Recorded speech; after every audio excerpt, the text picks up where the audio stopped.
ሰላም ጤና ይስጥልን ውድ በሀገር ውስጥና በውጭ የምትገኙ ቤተሰቦቻችን ከገበታ ሚዲያ የዕለቱን አበይት ዜናዎችንና ትኩስ መረጃዎችን ይዘንላችሁ ቀርበናል። አብራችሁን ቆዩ። በቅድሚያም ዋና ዋናዎቹን ነው። የፋኖ መሪው ከመንግስት ጋር እየተደራደረ ነው። በፋኖ ትግል ውስጥ ትልቅ ቦታ የነበራቸውና ሁለት ልጆቻቸውን በዚሁ ትግል ያጡት ሻለቃ ደረጀ ከመንግስት ጋር የሰላም ድርድር መጀመራቸው ተሰምቷል። የገበታ ሚዲያ ምንጮች እንዳረጋገጡት በቅጽል ስማቸው አባናዳው በመባል የሚታወቁት ሻለቃ ደረጀ በላይ ቸውን ለመንግስት ለመስጠት ድርድር ጀምረዋል። ዝርዝር ዘገባ አዘጋጅተናል። በሌላ በኩል መከላከያ ሰም በእሳት እንደሚቀልጥ ይቀልጣሉ ሲል ባስጠነቀቀ ማግስት ህወሓት ለኤርትራ ይፋዊ መልእክት አስተላለፈ።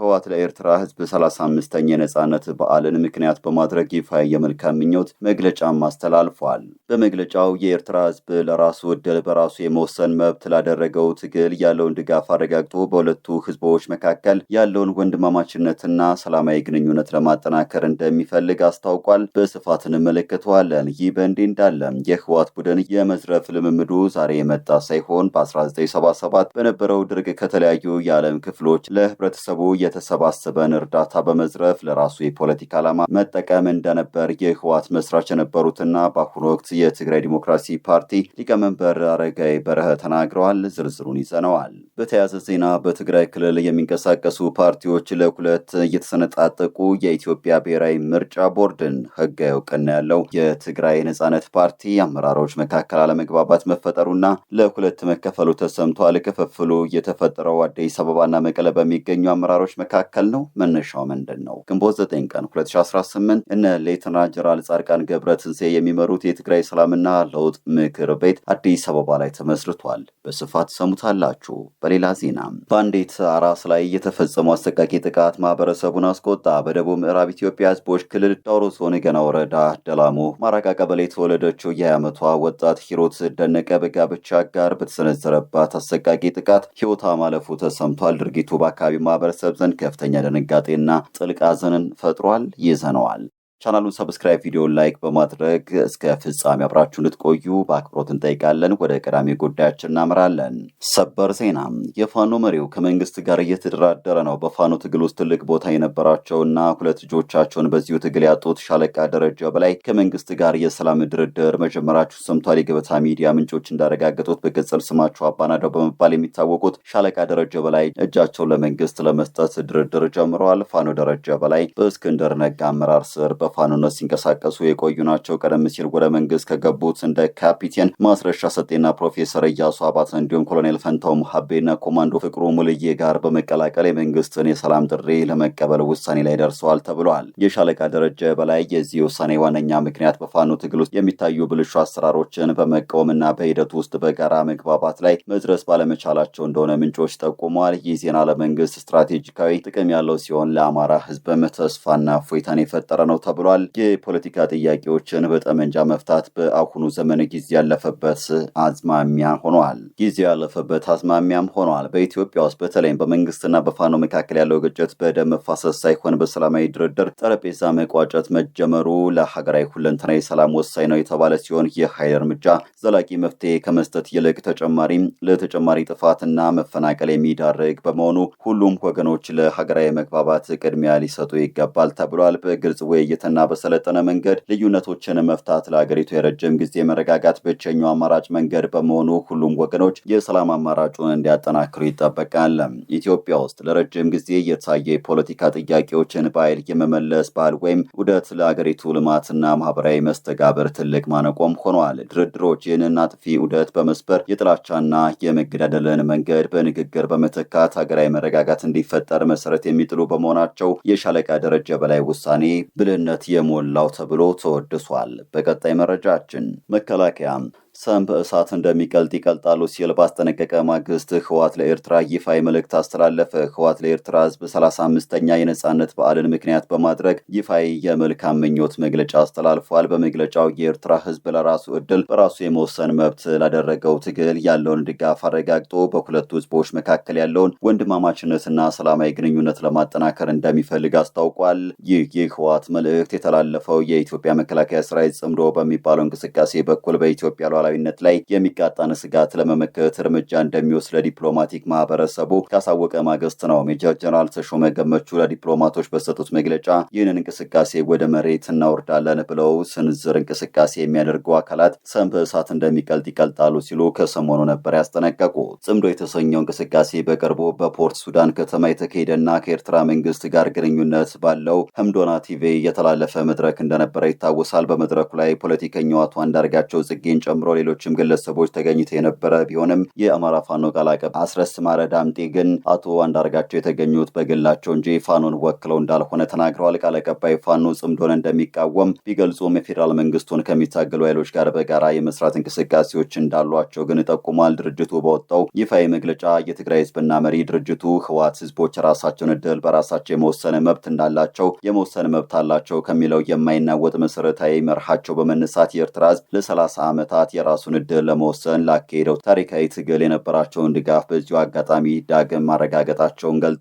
ህወሓት በመግለጫው ላይ እንዳሳወቀው የትግራይና የኤርትራ ህዝቦች ለረጅም ዓመታት በጋራ ባካሄዱት ፍትሐዊ ትግል በክፉም ሆነ በደጉ ጊዜያት ለጋራ ድል የተጋገዙ የቆዩ ወንድማማቾች ህዝቦች ናቸው ብለዋል። በመሆኑም አሁንም ቢሆን ከኤርትራ ህዝብ ጋር እንዲሁም ከአካባቢው ጎረቤት ህዝቦች ጋር በመልካም ጉርብትና በወዳጅነትና በጋራ ክብር የተመሰረተ ሰላማዊ ግንኙነት እንዲቀጥልና የጋራ እድገት ይበልጥ እንዲጠናከር ጽኑ ምኞቱ መሆኑን ድርጅቱ በሰነዱ ላይ አስፍሯል። የኤርትራ ህዝብም ይህንን ታሪካዊ ሰላማዊ ግንኙነት ይበልጥ በማጠናከር ረገድ የበኩሉን አዎንታዊ ሚና እንደሚወጣ ጽኑ እምነት እንዳለ የጠቀሰው የህወሓት መግለጫ በመጨረሻም ለኤርትራውያን በድጋሚ እንኳን አደረሳችሁ መልእክት በማስተላለፍና ለሰማዕታት ዘላለማዊ ክብርና ሞገስ በመመኘት መግለጫውን ደምድሟል።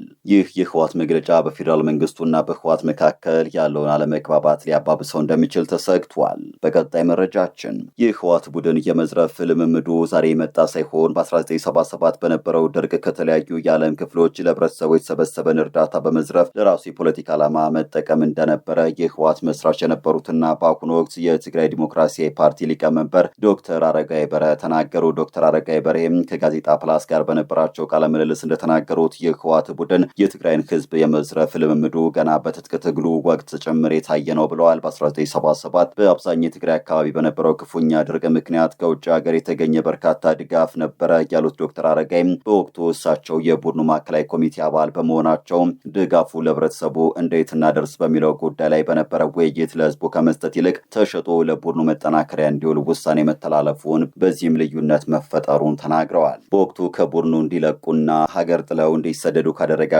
ምክንያቶች አንዱ እንደነበረ ገልጸው በመጨረሻም 95 በመቶ የሚሆነው ድጋፍ ተሸጦ ለድርጅቱ መጠናከሪያ መዋሉን አስታውሰዋል። ቡድኑ ለ27 ዓመታት ስልጣን ላይ ሲቆይ ለህዝብ የሚጠቅም አንዳች ተግባር አለመፈጸሙን የሚናገሩት ዶክተር አረጋይም የቡድኑ አመራሮችም ከህዝብ ጥቅም ይልቅ የራስን ፍላጎት ለማሟላት እንደሚሰሩ ተናግረዋል። ዛሬም የዘረፋ ተግባሩን አጠናክሮ መቀጠሉንና ለህዝብ ደንታቤ የመሆን የቆየ ልምምዱን እንደቀጠለበትም ተናግረዋል። እንደ እሳቸው ገለጻ ህወሓት ከ4 ዓመታት በፊት የኢትዮጵያ መከላከያ ሰራዊት ላይ የጦር ወንጀል በመፈጸም የትግራይን ወጣት አፍኖ ወደ ጦርነት በማስገባት ለከፍተኛ ችግርና መከራ ዳርጎት አልፏል። የመጨረሻ ውድቀቱ ሲደርስ በፕሪቶሪያ ስምምነት መሰረት ጊዜ ለመግዛት ስምምነት መፈረሙን ጠቁመው አሁን ደግሞ የኢትዮጵያን እድገት ከማይፈልጉ የውስጥና የውጭ ጠላቶች ጋር ዳግም ጦርነት ለመቀስቀስ እየሰራ እንደሚገኝ ተናግረዋል። ይህ ቡድን ከዚህ በፊት የሰራቸው ወንጀሎች በመኖራቸው ሰላም ከሆነ ልጠየቅ እችላለሁ በሚል መንፈስ ህዝቡን በጦርነት አዙሪት ውስጥ ለመማገድ ሌት ተቀን እየሰራ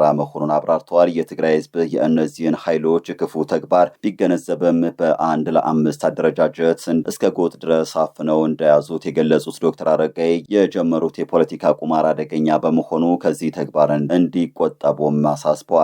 በቀጣይ መረጃችን ከትግራይ ክልል መረጃችን ሳንወጣ በትግራይ ክልል የሚንቀሳቀሱ ፓርቲዎች ለሁለት እየተሰነጣጠቁ የኢትዮጵያ ብሔራዊ ምርጫ ቦርድ ህጋዊ እውቅና ያለው የትግራይ ነጻነት ፓርቲ አመራሮች መካከል አለመግባባት መፈጠሩና ለሁለት መከፈሉ ተሰምቷል። ክፍፍሉ የተፈጠረው አዲስ አበባና መቀለ በሚገኙ አመራሮች መካከል ነው። መነሻው ምንድን ነው? ግንቦት 9 ቀን 2018 እነ ሌተናል ጀነራል ጻድቃን ገብረትንሳኤ የሚመሩት የትግራይ የሰላምና ለውጥ ምክር ቤት አዲስ አበባ ላይ ተመስርቷል። የነጻነት ፓርቲ ፕሬዝዳንት ዶክተር ደጀን መዝገቦ የዚህ አዲስ ምክር ቤት ምክትል መሪ አቶ አለምሰገድ አረጋይም ከፍተኛ አመራር ሆነው መመረጣቸው መቀለ ያሉትን የፓርቲ አመራሮች አስቆጥቷል። በመቀለ የሚገኙት የፓርቲ የፖለቲካ ጉዳዮች ኃላፊና የቤት ምክር ቤት አባላት የፕሬዝደንቱን አካሄድ በጽኑ ተቃውመዋል። ውሳኔው ከዓላማችን ውጪ ወደ ጥፋት ኃይሎች ጎራ መግባት ማስገባት ነው በማለት ውሳኔ ያሉትን አሳልፈዋል። በላንዳ ሪፖርት ሚዲያ ቃላቸውን የሰጡት ደጀን መዝገቦ ክፍፍሉ በክልሉ ያለውን የፖለቲካ ምህዳር ከማጥበብ ባለፈ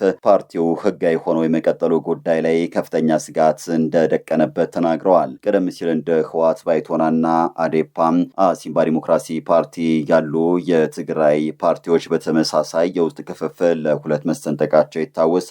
ከእነዚህ መካከል ህወሓት፣ አዴፓና አክሱማይ ዋዕላ ከምርጫ ቦርድ ህጋዊ እውቅና ማጣታቸው የሚታወስ ሲሆን አሁን ደግሞ የነጻነት ፓርቲ በተመሳሳይ መንገድ መከፈሉ የፓርቲውን ግንባር ቀደም ተፎካካሪነት አደጋ ላይ ጥሎታል። በቀጣይ መረጃችን በአንዲት አራስ ላይ የተፈጸመው አሰቃቂ ጥቃት ማህበረሰቡን አስቆጣ። በደቡብ ምዕራብ ኢትዮጵያ ህዝቦች ክልል ዳውሮ ዞን ገና ወረዳ ደላሞ ማራቃ ቀበሌ የተወለደችው የዓመቷ ወጣት ሂሩት ደነቀ በጋብቻ ጋር በተሰነዘረባት አሰቃቂ ጥቃት ህይወቷ ማለፉ ተሰምቷል። ድርጊቱ በአካባቢው ማህበረሰብ ዘንድ ከፍተኛ ድንጋጤና ጥልቅ ሐዘንን ፈጥሯል። የአካባቢው መረጃዎች እንደሚጠቁሙት ወጣት ሂሩት የመጀመሪያ ልጇን ለመውለድ ወደ ቤተሰቦቿ ዘንድ ሄዳም በሰላም ብትገላገልበት በትዳር አጋሯ የተሰቃየች እንደነበረችና ለትዳር አጋሯ የጤና እክሏን በማሳወቅ መፍትሄ እንዲፈልግላት ጠይቀው ነበር። ባለቤቷም ተርጫ ወስጄም አሳክምሻለሁ በማለት የመኪና ብስክሌት ትራንስፖርት በመላክ ወደ መኖሪያ ቤታቸው እንድትመለስ ካደረገ በኋላ ወደ ቤት እንድትገባ አድርጎ ግለሰቡ አስቀድሞ ባዘጋጀው የብረት ዘነዘና ሳታስበው ጥቃት በመሰንዘር ከአራስ ቤት ያልወጣችውን ወጣት ሚስቱን ህይወቷን በአሰቃቂ ሁኔታ እንዲያልፍ አድርጓል ተብሏል። የአካባቢ ፖሊስ በጉዳዩ ላይ ሰፊ ምርመራ እያደረገ ሲሆን የአካባቢ ማህበረሰብ ድርጊቱን በዞኑ እየኮነነ በተጠርጣሪው ላይ ህጋዊና ጥብቅ እርምጃ እንዲወሰድ እየጠየቀ ይገኛል። እንደዚህ አይነት የቤት ውስጥ ጥቃትና ግድያ ወንጀሎች በኢትዮጵያ እየተበራከቱ መምጣታቸው ለሀገርና ለማህበረሰቡ ሰላምና ደህንነት ትልቅ ስጋት እንደቅኗል። መሰል ድርጊቶች የቤተሰብን መዋቅር የሚያናጉ ከመሆናቸውም በላይ በህብረተሰቡ ውስጥ ያለውን መተማመንና ሰላማዊ አብሮነት በእጅጉ እንደሚጎዳው የዘርፉ ባለሙያዎች ለገበታ ሚዲያ ጠቁመዋል። ሴቶች በቤታቸው ውስጥ ደህንነት ሳይሰማቸው ሲቀሩና በህይወት ዘመናቸው ላይ እንዲህ አይነት ዘግናኝ ጥቃቶች ሲፈጸሙ የህብረተሰቡ የሞራል ግንባታ አደጋ ውስጥ ይወድቃል ያሉት ባለሙያዎች እነዚህ ወንጀሎች የሰውን ልጅ የመኖር መብት የሚጥሱ በመሆናቸው ሀገራዊ መግባባትና የህግ የበላይነትን በከፍተኛ ሁኔታ የሚፈታተኑ ናቸው ተብሏል። በዚህ አይነት አሳዛኝ ድርጊቶች መፍትሄ ለማግኘት ህግ አስከባሪ አካላት ተገቢውን ምርመራ በማካሄድ ለተጠርጣሪዎች አስተማሪ የሆነና ለሌሎች መማሪያ የሚሆን ጠንካራ የቅጣት ውሳኔ እንዲያስተላልፉ ከመጠየቅ ባለፈ ማህበረሰቡ በቤተሰብ ውስጥ በሚከሰቱ ግጭቶች ላይ በግልጽ በመወያየትና የጥቃት ሰለቦችን አስቀድሞ በመታደግ እንዲሁም የጥቃት ሰለቦች ሲኖራቸው የሚገባውን ከለላ በማጠናከር እነዚህን አስከፊ ድርጊቶች ለማስቆም በጋራ መቆም ይገባልን ብለዋል። ውድ ተመልካቾቻችን ለዛሬ ያዘጋጀንላችሁ አበይት ዜናዎች እነዚህ ነበሩ። ገበታ ሚዲያን ሰብስክራይብ በማድረግ ቤተሰብ ይሁኑ።